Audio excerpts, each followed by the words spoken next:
Hi, welcome to the bathtub. This is the old masturbator. It's the old masturbator's parakeet. And this is the old masturbator's masturbating hat. This is what it looks like, doesn't it? Anyway, this is the third time I've tried to film this little talk in the past 15 20 minutes. I almost strangled Dodo. Lucky's been in here all day, so I had to put her in the other room, and then Dodo came out for the first time, and when she hasn't been out for a few hours, she gets pretty belligerent. And she just wouldn't stop jumping on my head. She clearly thinks it's funny. Anyway, I tried using the book. So my first plan, I did one of these. I taped one with holding this book on my head, but she's now jumping on the book. But this hat scares her, so I'm going to use the hat for a little while.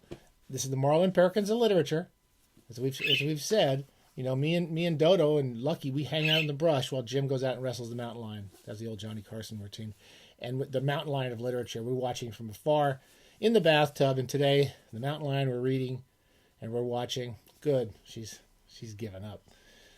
You got to get up pretty early in the morning to outsmart a parakeet. That's how we look at it at the bathtub. Charles Portis, The Masters of Atlantis.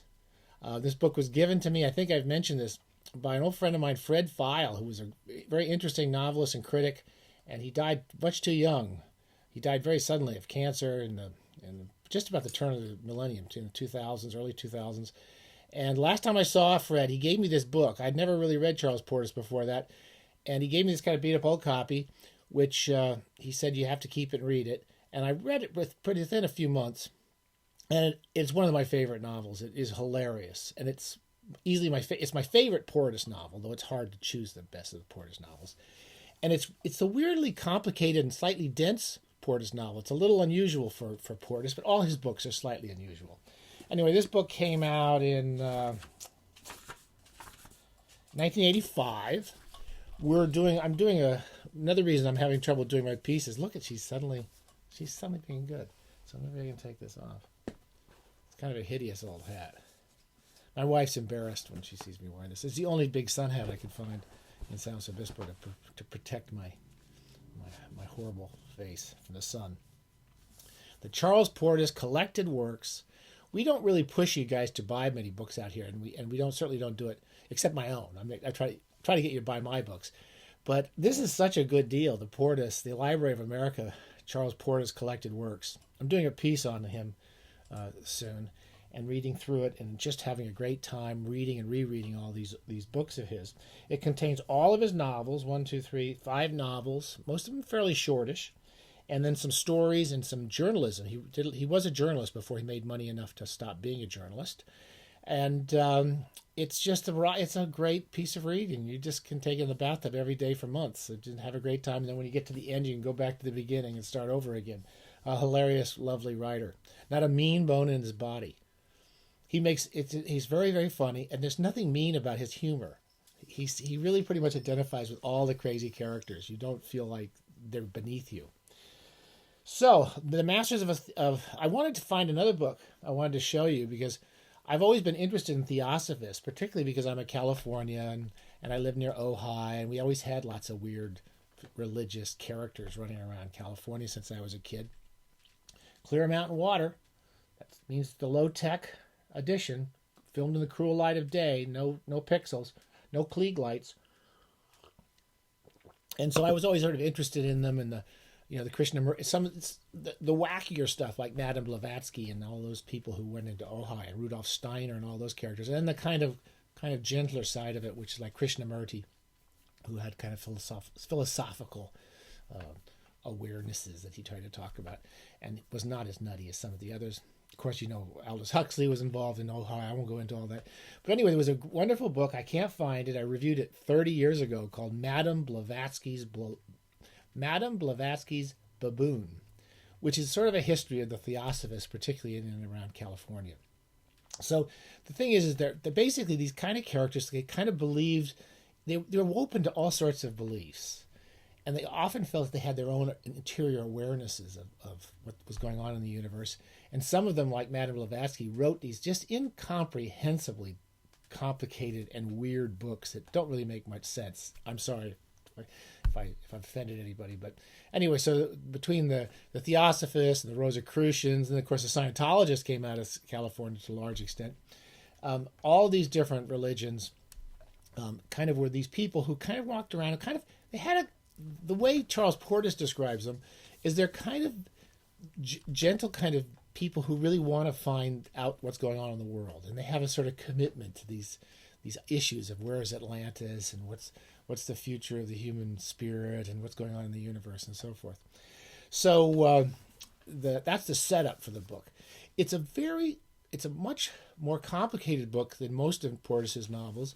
For example, most of his books tend to be first-person novels.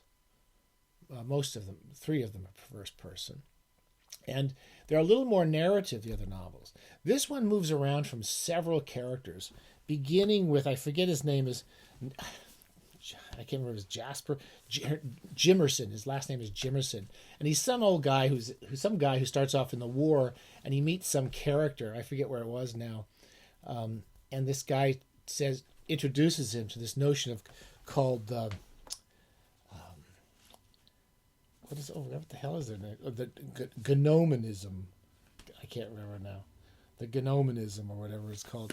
Sorry, I'm so flustered. Yeah, Gnomons. So it's sort of like a takeoff of Gnomonism. That's the name of it. And his name is Jasper Jimerson. Anyway, I forget. And he becomes the master of this group. And he gets this text. Guy leaves him a text in his hotel room, and he doesn't really make much sense. I think it's written in Greek, and he has to translate it all from Greek into English. And Jimerson starts to find this, and it's filled with like triangles and all sorts of stuff, and all sorts of weird statements and different rituals. And I can't remember any of them. But it moves from him to some of these people he meets who become kind of his acolytes, or some of them split off from the church. One guy, I forget if it's Popper or the English guy, they come along and they try to make it more popular. So they take this really complicated Madame Blavatsky-like text and try to make it more simplistic, and they have a great deal of popularity. It's starts in World War I, and then somewhere in between the wars, it becomes very popular, and they open up missions all over the world, including London. And then I think it was after the war, they kind of all disappear, and there's only like 1 or 2 temples. They call them temples, where Jimerson goes to live, and basically in his late life, sitting around reading this crazy old book, the Codex, I think it's called. Anyway, the plot sounds kind of, well, it's not a very interesting plot, because it sort of just moves through the history of this group of characters, and then it moves into sort of individual scenes. It covers about 30, 40 years of these guys' lives as they grow old and kind of disenchanted, but then re-enchanted by the craziness of their religion. And I don't think I can really say too much more than that. It's a little more complicated because you're not in one point of view. You move around from all these different points of view. You move through time quite a bit. It's much more narrative prose, and there's many very funny comic dialogue scenes, as there usually is in a Portis novel, but much fewer. And most of it is covering the history of these characters. Anyway, I just wanted to read a couple of passages. I was going through it. I found so many passages that made me laugh that I'm just going to focus on this one part. There's somewhere in the middle of his life, one of his acolytes comes back. I forget who it is. And he says he's become very successful somewhere. We don't know. He says he's married, and later on it turns out someone says he wasn't married. I don't know. It's all these guys are lying constantly. And he decides that Jimerson should run for governor of Indiana, I think it is. And anyway, he comes to visit him. I'll just read a few scenes here and then shut up. When he comes back to see Jimerson, this guy comes in. I forget it's Popper, Austin Popper. And he says, who's cutting your hair? He sees Jimerson sitting in his big chair, just kind of going to seed. Maceo.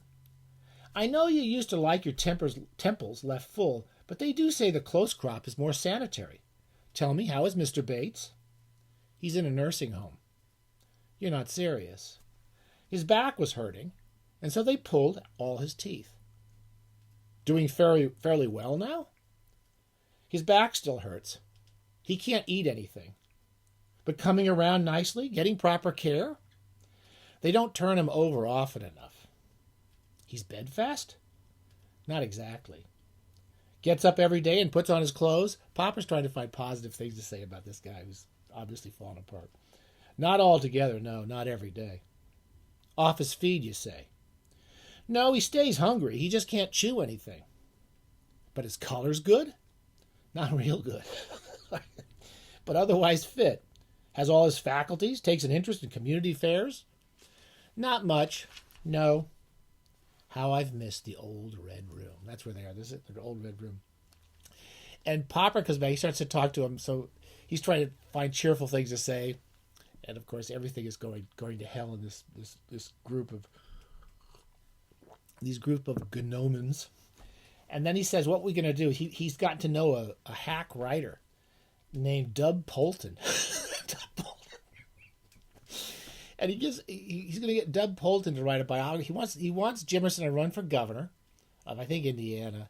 And then he's going to get this old hack writer to write his biography so they can publish biography, like a Clinton or a Obama biography to go out with his campaign. And he talks about the publisher. He talks about this writer named Dub Polton. And he asks him, "You know Dub Polton, don't you, sir?" Mr. Jimerson made an effort of memory. "No, I don't think so." "The writer? Surely you've heard me speak of him. My old friend Dub? W. Polton, our Indiana author?" "No, I can't place him." "I'm surprised. Well, you can take it from me. We're lucky to get him." "Get him for what?" "You've probably read his Western novels without making the connection. Abilene Showdown, 'Neath Pecos Skies. Dub wrote those under the name of Jack Fargo.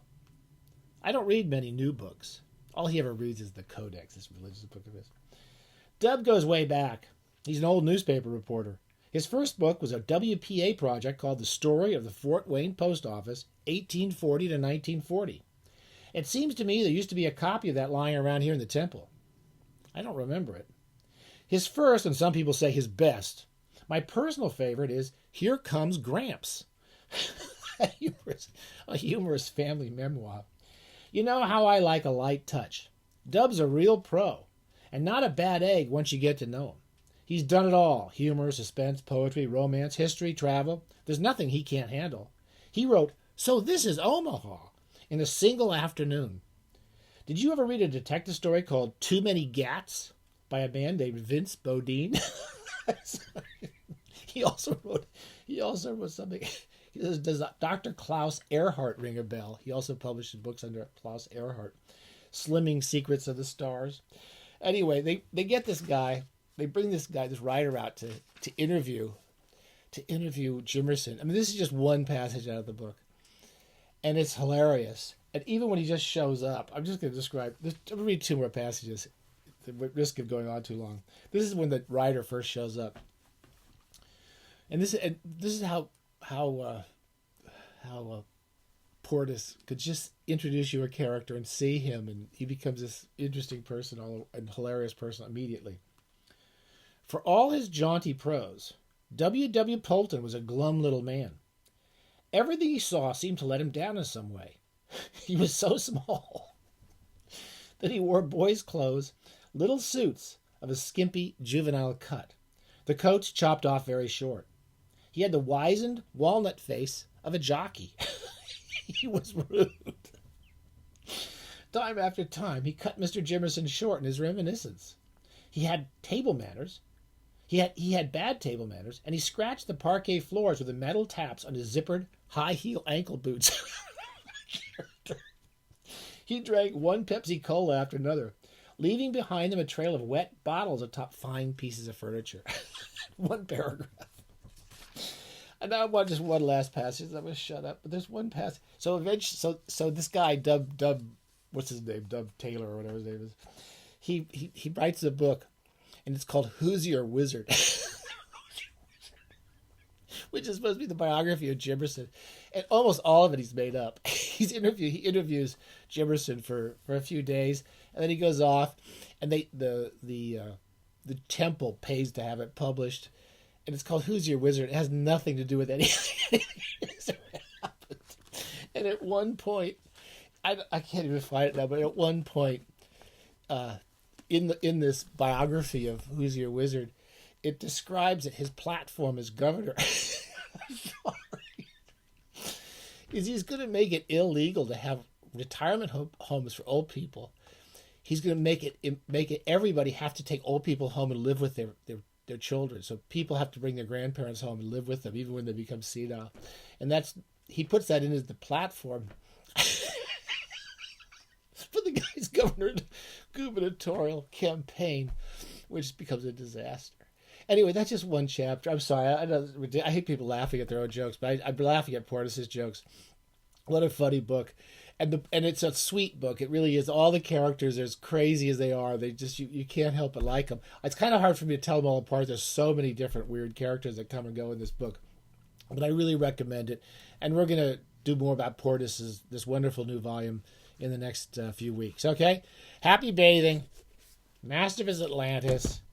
Great training prop for your belligerent parakeet.